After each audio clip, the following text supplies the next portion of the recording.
It's definitely a very inspiring and insightful panel discussion. One of the most exciting sessions happened today. I hope all of you enjoy it and find it very beneficial for your ecosystem development.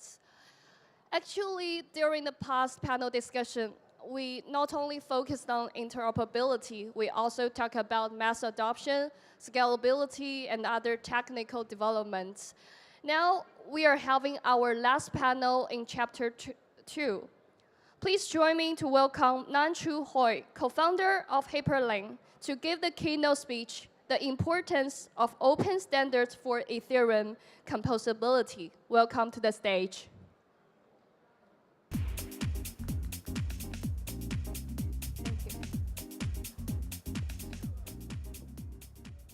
All right. Hey, everybody. My name is Nam. I'm very excited to be here. Flew all the way in from New York. The jet lag is hitting me pretty rough, so hope you don't mind. Yeah, so I think I'm here to talk about open standards, and it's kind of funny that we just succeeded, I think a very interesting panel with Vitalik, Eli, and Ed. The kind of agenda I want to talk about today is the thing that they first mentioned, which is the fragmentation that we're kind of seeing in Ethereum. And I kind of want to go through a bit of like the history of prior fragmentation that Ethereum has seen, as well as how they've kind of addressed that. The example I will use is account abstraction.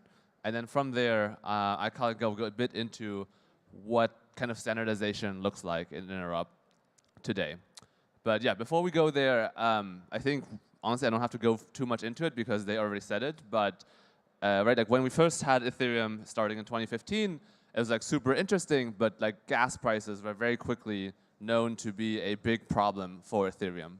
And in around 2020, that's when we decided, or when we, I mean really Vitalik, decided, hey, we will have the rollup-centric roadmap that helps us scale Ethereum, right? And I think that's honestly, if you think about it, like at the time, it felt like this is like a very difficult problem to solve. And a few years later now, most of us would argue like that we don't really think much about gas prices anymore, right? Like on all of these rollups, which now secure billions of dollars, like the gas prices are actually fairly low. Like that's not usually a concern anymore. However, the problem that we now have is this fragmentation, right? Like on your MetaMask wallet or OKX wallet or whatnot, you now have a long, long list of chains that you have to deal with. And if you want to use kind of like another dApp, another DeFi, like lending app, or like a social game, like you have to think about, oh, on what chain is it, and how do I get to that chain? And so there's a lot of concerns about this fragmentation. Like we've heard, like there was literally a panel right before this where like the biggest names in Ethereum kind of talked about like, hey, how can we solve this interop? And online as well, right? Like you always hear about like, hey, like Ethereum is no longer what it used to be. Like it's not clear to me that we can have another DeFi summer with this kind of like level of interoperability. And as you can kind of like tell from what we've seen on like the meme coin craze on Solana, like it was much easier for builders and users to kind of participate in those product experiences on Solana than it was on Ethereum. And that was because Ethereum is just too fragmented. So I'm here to say that like this is all fine. Like we have seen this before, and we can solve this again. And so 2 examples I will go for that. Oh, sorry. I guess what Vitalik I think said a couple months ago is like basically the goal has to be that Ethereum feels like a single chain again, right? Like we were able to solve scalability for Ethereum with rollups, but in the process we lost this feeling for Ethereum to be a single chain. And so that's like kind of like the key goal of interoperability is to make Ethereum feel like a single chain again. And we can compare this against another goal that we had before as well, which is we want to make Ethereum have consistent account experiences. Like for folks who've been around, they remember that like when Ethereum launched, for example, there were actually no token standards, right? Like it was kind of this like smart contract platform that allowed people to build these kind of like applications. And people very quickly realized, oh, like tokens are very interesting, right? Like, but before kind of like standardization of tokens, every application built their own token, which meant every wallet had to like custom integrate another token. And so as a user, it was similarly fragmented, right? Like as a user, you couldn't easily use different applications because it like relied on different like wallets have integrated, again, these different tokens or different applications. And this is a screenshot from the original DEF CON, where very quickly people realized we have to standardize tokens to do so. And so ERC20 kind of got worked on by the Ethereum community at the time, and that really what paved the way for DeFi Summer, right? Like only because we had standardized tokens where projects able to kind of like, yeah, create many different tokens that people were able to interact with, wallets were able to like easily support pretty much any token, exchanges, all this kind of stuff. And so here's the kind of like an early example of how Ethereum came together and standardized to ultimately make composability happen, right? To allow both developers and users to kind of like have this kind of like greater than the sum of parts experiences. Another example of that is account abstraction, right? Like if you're an application developer today, like you have to think about like how will my users and how will my users' keys kind of interact with my smart contracts. And I think it's like for some applications, it's kind of easy to write like shell out to like MetaMask or like Safe or whatnot. But for a lot of applications, especially games, right, like they kind of realize that like, hey, we don't want to make our user go leave kind of like our app to like sign up for a wallet, remember the mnemonics, like all this kind of stuff. However, like most of the wallets in the beginning like didn't give you this ability to kind of like customize the account abstraction experience. And so again, similarly, like Ethereum was kind of in this quite a while in this world where like EOAs were the only thing that people could use, and there was no way for like people to easily migrate between different wallets beyond an EOA. And so it really took like Ethereum, again, similar to ERC20, remembered that like, hey, yeah, we need to standardize this, and we can standardize this. But like by the time we tried to standardize account abstraction, like there were a lot more players involved, right? And there was like ERC2983, which kind of tried to enshrine account abstraction at the protocol level, but it never really went anywhere. And it really required like the Ethereum Foundation to create an account abstraction team and then come up with ERC4337 to kind of build, again, this ecosystem of account abstraction infrastructure providers, where now we have this kind of very rich ecosystem of like, right, like bundlers and paymasters, and you as an application developer, you would now benefit from this standardization because you're no longer vendor locked to a like specific like wallet provider. And so this is like a great example of like how kind of like having open standards allows the Ethereum ecosystem to kind of have a broader reach in terms of what developers can build and what users can use. So this was kind of like roughly the timeline of kind of like how we've quote unquote solved account abstraction, right? And so the question now is like, where are we with like, interoperability, right? Like going across chains, where on this kind of timeline we are. And I would argue that we are in the pre-4337 days of interoperability, right? Like today, similar to like, again, before we had account abstraction, like we had a bunch of different wallets and maybe some of them were actually fairly modular, but like ultimately as a developer, like you still have to pick something, right? Like there's very few like things that allow you to have true vendor independence. And so like if you are, let's say, a rollup and you want to migrate from one rollup stack to another, that becomes like basically like a multi-year effort. And so again, we're losing this kind of like composability because like you as a developer, you have to choose one provider or the other.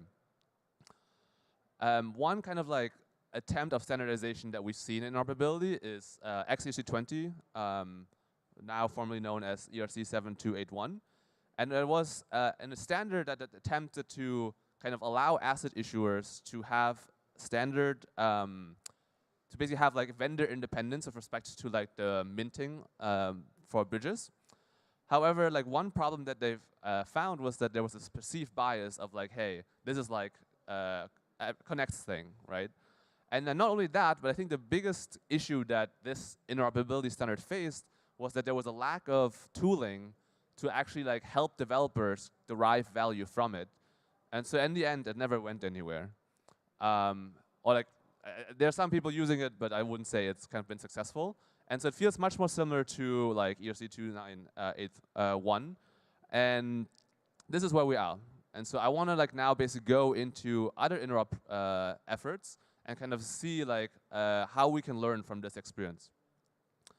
And so it was actually very fun to see the previous panelists talk about the open intents framework, because that is very much the kind of the key of what we've been trying to do with Hyperlane, which is open and open and permissionless infrastructure to help people build interoperability, right? Like as an application developer, we want to help you not have to reinvent all of this infrastructure and interoperability infrastructure to become an infra player, but like for you to focus on your application.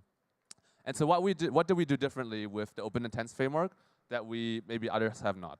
So first of all, what is it, right? Like Vitalik mentioned that like intents are super great. They're actually fairly basic in the sense that like, hey, I want to drop some tokens on the origin chain, and then the solver solves it for me on the destination chain. However, the problem with intents today is that like you need to convince an intent protocol to come to your chain. You need to convince a solver to like support your chain. And so the open intents framework is a framework that has all of these things kind of like built in already, so that you as a developer, you don't have to like reinvent the wheel, right? Like from like, what we usually say is like to get intents onto your chain today, it probably takes 2 developers, let's say like 3-4 months to get it. With the open intents framework, the goal is for that to happen within a single weekend. And the kind of like, the goal for us was, like I said, the lesson from XYZ 20 was how do you make doing the easy, like the right thing, the easy thing, right? Like how can you have players kind of get involved with the open intents framework and derive value from it while that creates value for the framework? And so a lot of it is about like building actually a full stack of tooling that gives developers this kind of like out-of-the-box experience, something that, again, I would say XYZ 20 unfortunately didn't have. And so frameworks are great for that. I think the second thing that really mattered is that, right, like on this panel, when the panelists talked about, they didn't mention Hyperlane. And even though like Hyperlane funded and like kind of pushed this work, it was important for us to kind of like get a broader coalition of players involved to really like maximize the impact of this open intents framework. And so now we have many folks like Open Zeppelin and Lefi involved to kind of like take the open intents framework to the next level. So the kind of like, the takeaway I think for standardization is that you need 2 things. You need both a framework and you need the kind of social coordination around it to allow kind of like standardization and therefore composability to truly flourish. So that's just intents though, right? Like I think, again, the panelists also mentioned that there's a lot about like roll-up proving, there's a lot about like kind of like roll-up clusters that are being worked on. And we even saw this kind of play out on the panel where like they had clear differences around like how much you can rely on ZK or not, right? Like how much do you need to do multi-prover architectures? If you're interested, like Vitalik wrote this post last week where he kind of like expands on what he said on the panel.